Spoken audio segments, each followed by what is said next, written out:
नमस्कार साथियों, स्वागत है आप सभी का एक बार फिर से अपने YouTube channel DC geography classes में। यदि चैनल पर नए हैं तो चैनल को सब्सक्राइब कर लीजिए और बेल आइकन को प्रेस कर लीजिए ताकि हर नई वीडियो की नोटिफिकेशन आप तक आसानी से पहुंच सके। तो चलिए आज का सेशन हम लोग शुरू करते हैं। इंडियन ज्योग्राफी का कंप्लीट PYQ सीरीज का भाग 10 है आज। और हाँ, एक बात और आप लोगों को बताते हुए एक खुशी हो रही है हमें कि हम लोगों ने सफलतापूर्वक आज की वीडियो को लेकर 10 भाग इंडियन ज्योग्राफी का कंप्लीट कर चुके हैं। तो इसी प्रकार हम लोग आने वाले समय में इकोनॉमिक ज्योग्राफी का 10 भाग उससे भी करेंगे, मीन्स 100 क्वेश्चंस। मतलब पीजीटी में जितने भी भूगोल में जितने भी यूनिट है, हर यूनिट से 100 प्रश्न हम लोग करने का प्रयास करेंगे। तो इंडियन ज्योग्राफी का आज यह अंतिम भाग है, ठीक है। तो चलिए शुरू करते हैं आज का हम लोग सेशन। ये रहा आपके स्क्रीन पर आज का पहला प्रश्न। और एक बात और बताना चाहता हूँ कि जैसे आप लोग पहले अपना आंसर देते हैं, उसके बाद हमारे आंसर्स को देखते हैं, उसी प्रकार आज फिर से आपको करना है कि 10 प्रश्नों में से आप कितने प्रश्नों को सही कर पा रहे हैं, ये आपको भी देखना है। तो आई होप कि आप समझ गए होंगे। तो चलिए शुरू करते हैं आज का पहला प्रश्न। कोलकाता किस प्रकार की जलवायु का प्रतिनिधि नगर है? तो इसका करेक्ट आंसर हो जाएगा ऑप्शन नंबर डी, मानसूनी जलवायु की। चलिए इसे भी हम लोग समझने का प्रयास करते हैं। आई होप कि अपना प्यारा भारत आपको विजिबल होगा, क्लियर दिखाई दे रहा होगा। तो जब इंडिया में मानसून की उत्पत्ति होती है, ठीक है, जब मानसून का आगमन होता है इंडिया में, तो जो हिंद महासागर और अरब सागर से जो दक्षिण पश्चिम हवाएं चलती हैं अपने साथ नमी धारण करके, तो वो दो भागों में, दो ब्रांचों में बंट जाती है। एक ब्रांच अरब सागर की तरफ से और एक ब्रांच बंगाल की खाड़ी की तरफ से। और यही जो बंगाल की खाड़ी की तरफ से जो ब्रांच निकलती है, वही आगे जाकर भारत के पूर्वोत्तर राज्यों में बारिश का कारण बनती है। तो कोलकाता चूँकि भारत का पूर्वोत्तर भाग में स्थित है, तो इसलिए जो कोलकाता में बारिश होती है वो मानसूनी जलवायु के कारण होती है। आई होप कि आपको समझ में आ गया होगा। चलते हैं अगले प्रश्न की तरफ। भारत में निम्न में से किस मृदा का विस्तार सर्वाधिक है? तो इसका करेक्ट आंसर क्या हो जाएगा? ऑप्शन नंबर सी, जलोढ़ मृदा। अगर आप जलोढ़ मृदा की बात करें तो इस मृदा का निर्माण नदियों के अवसादों से होता है। यानी कि नदियाँ जो अपने साथ अवसाद लेकर आती हैं, उसे जहाँ डिपॉजिट कर देती हैं, जमा कर देती हैं, निक्षेपित कर देती हैं, उस क्षेत्र में जो मिट्टी का निर्माण होता है वो जलोढ़ मृदा कहलाती है। तो आइए हम लोग इसे भी एक मैप के माध्यम से समझने का प्रयास करते हैं। तो आई होप कि आपको मैप विजिबल होगा, क्लियर होगा।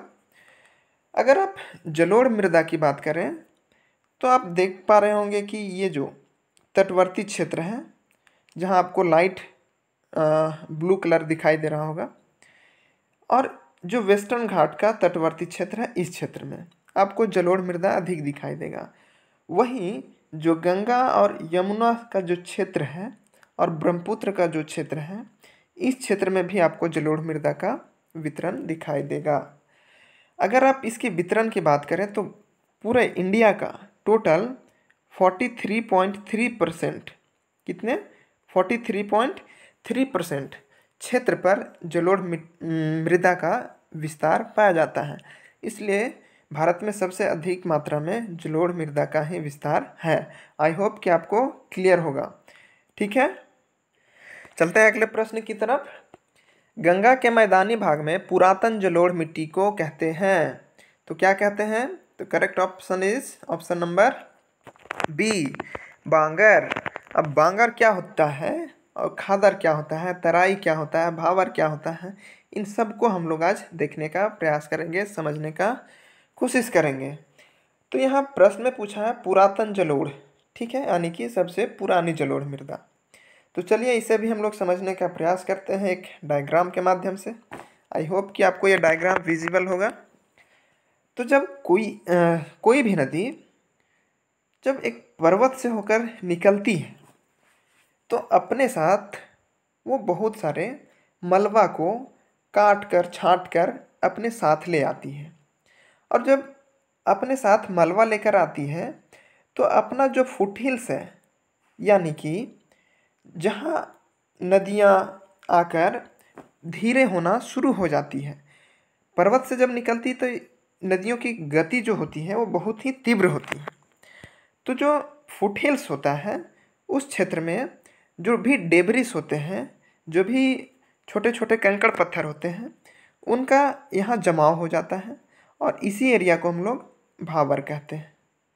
जब भावर में चट्टानी टुकड़े या जो कंकड़ पत्थर आपस में टकराकर टूटते फूटते हैं तो इससे जो छोटे छोटे कण यानी सिल्ट जैसा जो क्षेत्र बनता है तो उस क्षेत्र को हम लोग तराई क्षेत्र कहते हैं। अब नदियों का जल जो है वो धीरे धीरे नदियों की पहाड़ों से नदियों की तरफ आगे बढ़ना शुरू हो जाती है। तो जब नदियों में ये प्रवेश करती है मेन स्ट्रीम में तो अपने साथ जो भी गाद होता है उसे अब यहाँ डिपॉजिट करना शुरू कर देती है। और ये डिपॉजिट तराई रीजन के आगे से लेकर ये नदियों के एकदम किनारे तक यानी कि कोस्ट तक होता है। चूँकि नदियों के किनारे का जो क्षेत्र है ये पानी के अधिक नज़दीक है और जब भी नदियों का जल स्तर बढ़ता है तो इस क्षेत्र में वो पहुंच जाता है। और इस क्षेत्र में जो सेडिमेंट होता है उसे हम लोग खादर कहते हैं। नाम से ही स्पष्ट है, खादर मीन्स जिसमें ज़्यादा खाद हो, यानी जो ज़्यादा उर्वर मिट्टी हो। और बांगर बांगर नाम से ही पता चल रहा है कि जो बंजर टाइप का हो, यानी कि खादर से जो कम उपजाऊ होगी वो बांगर होगी। क्योंकि ये खादर से थोड़ा सा इसका जो ऊंचाई होता है वो अधिक होता है तो नदियों का जो जल है वो इस क्षेत्र तक पहुंच नहीं पाता है। तो यहाँ की जो मिट्टियाँ हैं वो पुरानी ही रह जाती हैं। जो कि आप खादर को देखें तो खादर में नदियों का जल स्तर बढ़ने से या घटने से इस क्षेत्र में हलचल यानी कि होते रहता है और सेडिमेंट का जमाव डिपोजिशन होते रहता है। तो यहाँ की जो मिट्टी होती है वो बहुत ही फर्टाइल होती है तुलनात्मक रूप से जो बांगर का क्षेत्र है उसके अपेक्षा। ठीक है, तो आई होप कि आपको इस मैप से समझ में आ गया होगा। तो चलते हैं अगले प्रश्न की तरफ। भारत के निम्नलिखित झीलों में से कौन सा असम में स्थित है? तो इसका करेक्ट आंसर हो जाएगा चपनाला झील। बहुतों को तो पहली बार नाम सुनाई दिया होगा चपनाला झील। ठीक है, तो इसका करेक्ट आंसर चपनाला झील है जो कि असम स्थित है। तो फिर हमीरसर झील, कोल्लेरू झील, रूपकुंड झील कहाँ स्थित है? तो इसे भी हम लोग आज देखेंगे। तो ये रहा आपके सामने एक मैप। आप इस मैप में आप आसानी से देख सकते हैं। जो कोल्लेरू झील है वो आपका आंध्र प्रदेश में है। हमीरसर झील जो कि गुजरात के भुज डिस्ट्रिक्ट में है। चपनाला झील आप लोगों ने देखा ही कि ये असम में है। और रूपकुंड जो कि उत्तराखंड में है। अधिकांशतः जितने भी झीलें हैं जिसके अंत में कुंड आता है तो वो उत्तराखंड में ही मिलती हैं। ठीक है, चलते हैं अगले प्रश्न की तरफ। ये बहुत ही इम्पोर्टेंट प्रश्न है और ये हर बार एग्जाम में किसी न किसी रूप में घुमा फिरा कर पूछे ही जाते हैं। तो आपको इस चीज़ को ध्यान में रखना है और इससे संबंधित और भी हम लोग कुछ बातों को चर्चा आज करेंगे। तो आप ध्यान से देखिए, समझिए। तो इसका करेक्ट आंसर क्या हो जाएगा? कोरोमंडल तट का विस्तार, ऑप्शन नंबर बी। कुमारी अंतरीप से कृष्णा नदी के डेल्टा तक का जो क्षेत्र है उसको हम लोग कोरोमंडल तट कहते हैं। ठीक, तो जो कुमारी अंतरीप है ये कहाँ है? तमिलनाडु के एकदम एंड पॉइंट में है ना, जो भारत का मुख्य भूमि है वहाँ है। तो इसे भी हम लोग समझने का प्रयास करते हैं कि कहाँ है ये। आई होप कि आपको मैप विजिबल होगा। प्रश्न में पूछा था कोरोमंडल तट। अब आप देख लीजिए, ये रहा आपका कृष्णा नदी और ये कन्याकुमारी जहाँ की अंतरीप है। ठीक है, जहाँ पे ये कुमारी अंतरीप है। तो कृष्णा नदी से लेकर कुमारी अंतरीप तक का जो क्षेत्र है, तटवर्ती क्षेत्र, उसे हम लोग कोरोमंडल तट कहते हैं। अब कृष्णा नदी से लेकर जो महानदी का भाग है, इसे हम लोग उत्तरी सरकार कहते हैं। ठीक है। और कोरोमंडल को एक और नाम भी जानते हैं, इसे दक्षिणी सरकार के नाम से। जो कृष्णा नदी से महानदी का क्षेत्र उत्तरी सरकार, तो कृष्णा नदी से लेकर कुमारी अंतरीप तक का जो है वो दक्षिणी सरकार, इसे कोरोमंडल तट भी कहते हैं। अब जो महानदी से लेकर जो कोलकाता तक जो तटवर्ती क्षेत्र है, उसे हम लोग उत्कल तट का मैदान कहते हैं। आई होप कि आपको समझ में आ रहा होगा। ठीक। अब हम लोग ये तो पूर्वी घाट की बात कर लिए, तो फिर पश्चिमी घाट में भी तो कुछ तटवर्ती क्षेत्र होंगे, तो चलिए उसे भी हम लोग जानते हैं। तो ये दमन दीव से लेकर गोवा तक जो क्षेत्र पाया जाता है, उसे हम लोग कोंकण तट कहते हैं। और गोवा से लेकर मैंगलोर तक जो तटीय क्षेत्र है, तटीय मैदान है, उसे हम लोग कन्नड़ तट कहते हैं। और मैंगलोर से लेकर कन्याकुमारी तक के भाग को हम लोग मालाबार तट कहते हैं। आई होप कि आपको समझ में आ गया होगा। आप एक बार नहीं, दो बार नहीं, 3 बार आप बार बार इसे देखते रहेंगे, रिपीट करते रहेंगे, प्रैक्टिस करते रहेंगे, तो आपको आसानी से ये समझ में आ जाएगा और दिमाग में हमेशा रहेगा। चलते हैं अगले प्रश्न की तरफ। तमिलनाडु के पूर्वी तट पर अधिक वर्षा होती है। अब कहाँ बोल रहा है? तमिलनाडु के, और वो भी पूर्वी तट पर वर्षा होती है, लेकिन कितना? अधिक। ठीक है। तो किस कारण से होती, किसके द्वारा होती है? तो इसका करेक्ट आंसर क्या हो जाएगा? ऑप्शन नंबर डी, उत्तरी पूर्वी मानसून पवनों के द्वारा। तो इसे भी हम लोग समझते हैं। अब आप इस मैप को ध्यान से देखिए। ठीक है। सामान्य तौर पर क्या होता है कि जब भारत में मानसून का आगमन होता है, तो हवाएं दक्षिण पश्चिम से उत्तर पूर्व की तरफ चलती हैं। ठीक है। लेकिन ये दक्षिण पश्चिम जो मानसून है, जब इंडिया में आती है, उस समय भारत में गर्मी अधिक पड़ रहा होता है। मतलब क्या आप इसे समझने का प्रयास करेंगे। सपोज हम एक ये पृथ्वी बनाते हैं, ये हमारी पृथ्वी है। अब इस पृथ्वी पर ये 0 डिग्री विषुवत रेखा, और ये कर्क रेखा, और ये मकर रेखा।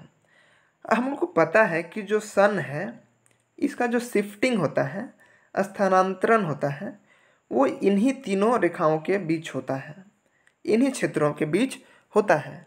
तो आप इमेजिन करिए कि जब इंडिया में गर्मी पड़ रहा होगा, तो सूर्य की स्थिति कहाँ होगी?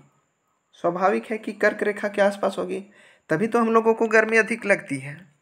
तो जब कर्क रेखा के पास सूर्य का स्थिति होता है, और चूंकि हमारा जो इंडिया है वो बीचों बीच कर्क रेखा के ऊपर है, ठीक है, तो हवाएं हमेशा हाई प्रेशर से लो प्रेशर की ओर चलती है। ठीक है। तो तिब्बत की प्लेटू जब हीट अप हो जाती है, तब हवाओं को अपनी तरफ अट्रैक्ट करती है, और दक्षिण पश्चिम मानसून में हवाएं दक्षिण पश्चिम से लेकर उत्तर पूरब की ओर चलती हैं। ये तो मानसून की प्रक्रिया हो गई। लेकिन यहाँ पूछा है प्रश्न में, आप प्रश्न को फिर से देखिए, कि पूर्वी तट पर अधिक वर्षा होती है, वो भी तमिलनाडु। अब तमिलनाडु, अब देख लीजिए, ये रहा आपका तमिलनाडु का क्षेत्र। तो जो दक्षिण पश्चिम मानसून की हवाएं, उससे तो यहाँ बारिश नहीं होती है, तो ये उत्तर पूर्वी जो मानसून की हवाएं होती हैं, उससे बारिश होती है। तो ऐसा क्यों होता है? तो जब ये विषुवत रेखा पर सूर्य का स्थिति लगभग एक समान सा रहता है, यानी कि जो विषुवत रेखा का जो क्षेत्र होता है, उस क्षेत्र में जो सूर्य का ताप है, सूर्य ताप, वो अधिक पड़ता है तुलनात्मक रूप से जो कर्क रेखा है और मकर रेखा है उसके तुलना में। ठीक। तो जब इसका शिफ्ट हो जाता है, जब सूर्य का शिफ्टिंग हो जाता है कर्क रेखा से विषुवत रेखा और फिर मकर रेखा की तरफ, तो जो हाई प्रेशर और लो प्रेशर का जो बेल्ट है वो भी शिफ्ट हो जाता है अकॉर्डिंग टू सनलाइट। ठीक है। तब जब सूर्य का स्थिति जब मकर रेखा पर पड़ेगी, तो यहाँ जो हीट है, टेम्परेचर है, वो अधिक पड़ेगा। अब टेम्परेचर अधिक पड़ेगा मीन्स लो प्रेशर क्रिएट हो जाएगा। और अब इंडिया का स्थिति तो कर्क रेखा पर है, तो यहाँ तो तुलनात्मक रूप से तापमान कम होगा, तो यहाँ क्या डेवलप हो जाएगा, हाई प्रेशर। अब हवा हाई प्रेशर से लो प्रेशर की ओर मूव करती है, ठीक है। तो क्या होगा कि भारत से जो हवाएं हैं वो अब कहाँ, उत्तर पूरब से लेकर दक्षिण पश्चिम की तरफ मूव करने लगेगी, जस्ट रिवर्स, उल्टा हो जाएगी, ठीक है। अब चूंकि विषुवत रेखा पर कर्क रेखा और मकर रेखा से आकर हवाएं कन्वर्ज होती हैं, तो यहाँ पर क्या क्रिएट हो जाता है, लो प्रेशर, और कर्क रेखा और मकर रेखा पर हाई प्रेशर। और हाई प्रेशर से लो प्रेशर जब हवाएं चलती हैं तो यहाँ जो लो प्रेशर में हवाएं गर्म हैं वो ऊपर उठती हैं, तो इसे फील करने के लिए, इसे भरने के लिए हाई प्रेशर से ठंडी हवाएं आती हैं, ठीक है, और इसे भरने का कोशिश करती है। अब जब हवाएं उत्तर पूरब से चलती हैं तो इंडिया के जो लैंड यानी कि भूमि वाला जो क्षेत्र है इसमें तो नमी होता नहीं है, तो उत्तर पूरब से जो हवाएं चलती हैं उससे भारत के इन क्षेत्रों में यानी कि अधिकांश क्षेत्रों में बारिश नहीं होती है। और जो हवाएं बंगाल की खाड़ी से होकर चलती हैं वो अपने साथ आर्द्रता ग्रहण करके वो तमिलनाडु के तट से टकराती है और यहाँ वर्षा कराते हुए ये आगे बढ़ जाती है। तो इस प्रकार तमिलनाडु में उत्तर पूर्वी मानसून से वर्षा अधिक होती है। आपकी अंडरस्टैंडिंग और बेहतर हो सके इसके लिए हम आपको एक वीडियो क्लिप दिखाना चाहते हैं। आप ध्यान से देखेंगे आपको खूब अच्छे से समझ आएगा, आई होप। अब आप इस मैप में देखिए, जो सन की स्थिति है समर के समय, समर टाइम में यानी कि जून में, वो ट्रॉपिक ऑफ कैंसर यानी कि कर्क रेखा के ऊपर है, ठीक है। अब इसका स्थिति कैसे परिवर्तित होता है उससे अब हम लोग देखेंगे। तो देखिए, सूरज धीरे धीरे शिफ्ट हो रहा है कहाँ, विषुवत रेखा, और विषुवत रेखा से फिर मकर रेखा की तरफ। अब मकर रेखा में शिफ्ट होगा तो यहाँ हवा गर्म होगी और लो प्रेशर क्रिएट होगा। अब इंडिया में क्या हो जाएगा, हाई प्रेशर, तो हवा क्या हो जाएगी कि हाई प्रेशर से लो प्रेशर की तरफ चलना शुरू कर देगी, ठीक है। अब आप इस स्थिति को और अच्छे से समझिए। क्या हुआ विंटर में कि जो हवाएं हैं वो दोनों गोलार्धों से आकर विषुवत रेखा पर क्या हो रही है, कन्वर्ज हो रही है। और यहाँ क्या क्रिएट हो रहा है, एक जो हवा है वो हवा जो है वो कन्वर्ज हो रही है, दोनों तरफ से आ रही है, ठीक है। तो इसी एरिया में जो तमिलनाडु का क्षेत्र है वो पड़ता है और यहाँ बारिश खूब होती है उत्तर पूर्वी मानसून से। आई होप कि आपको समझ में आ गया होगा इस वीडियो क्लिप के माध्यम से। तो चलते हैं अगले प्रश्न की तरफ। ये रहा आपके स्क्रीन पर अगला प्रश्न। नर्मदा परियोजना विवाद निम्न राज्यों में से किससे संबंधित है?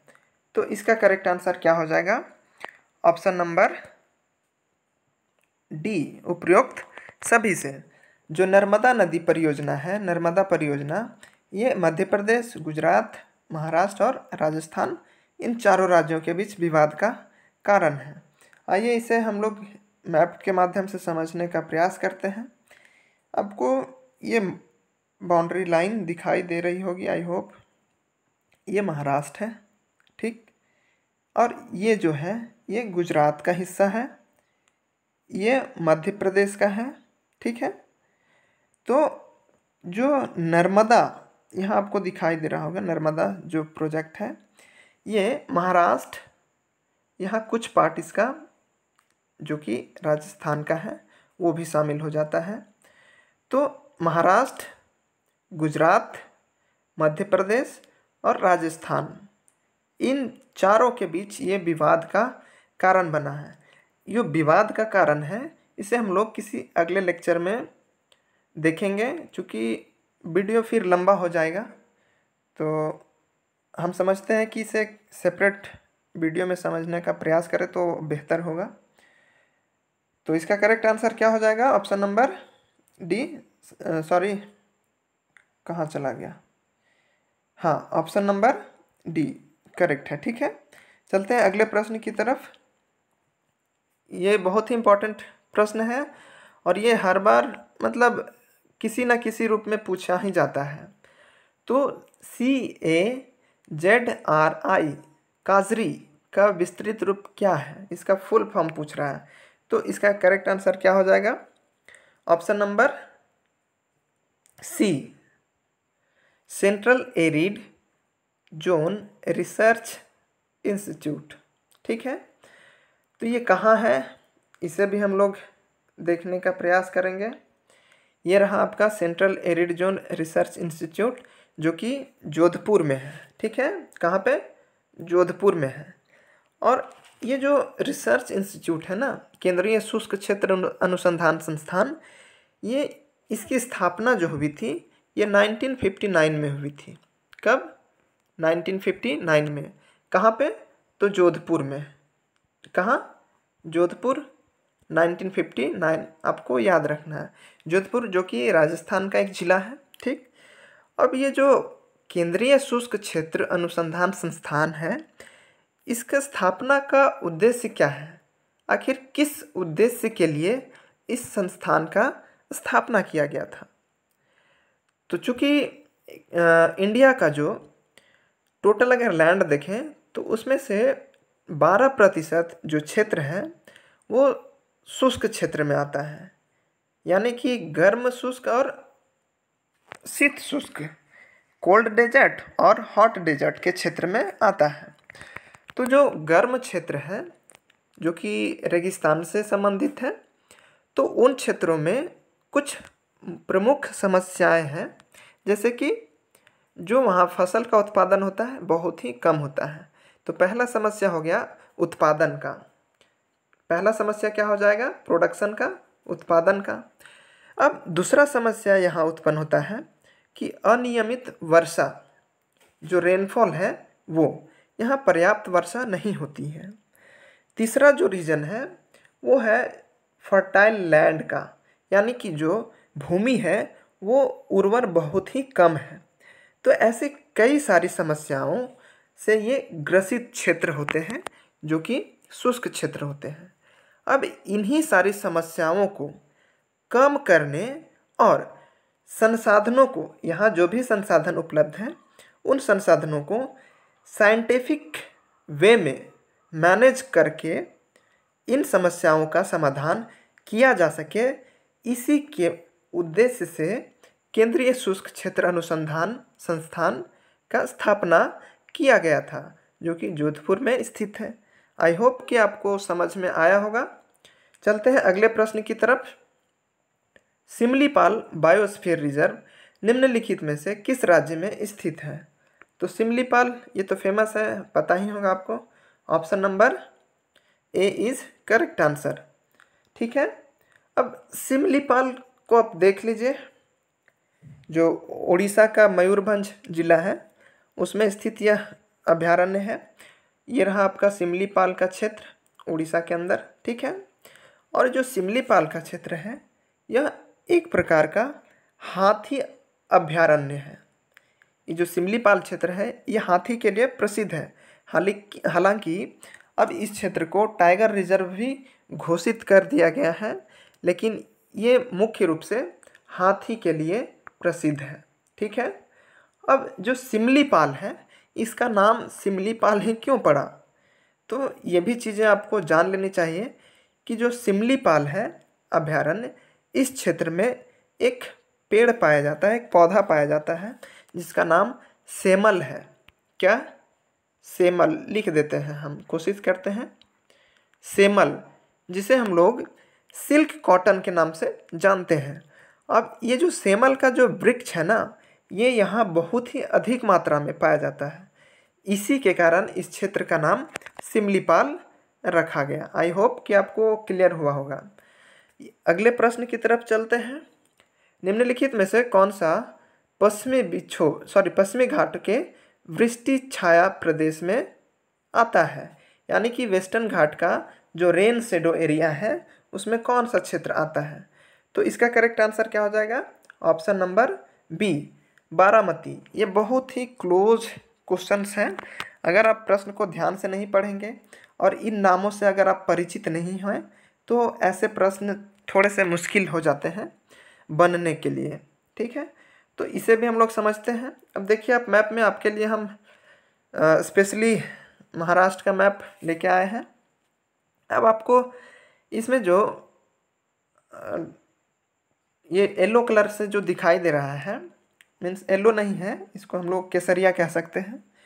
तो ये सपोज नहीं, मान ही लीजिए कि ये वेस्टर्न घाट का एक्सटेंशन है, विस्तारित रूप है। ठीक है, महाराष्ट्र में जो वेस्टर्न घाट है वही है। अब इसमें आपको दिखेगा कि जो रत्नागिरी है वो आपका वेस्टर्न घाट का पश्चिम भाग में है। महाबलेश्वर भी वेस्टर्न घाट के वेस्टर्न साइड में है।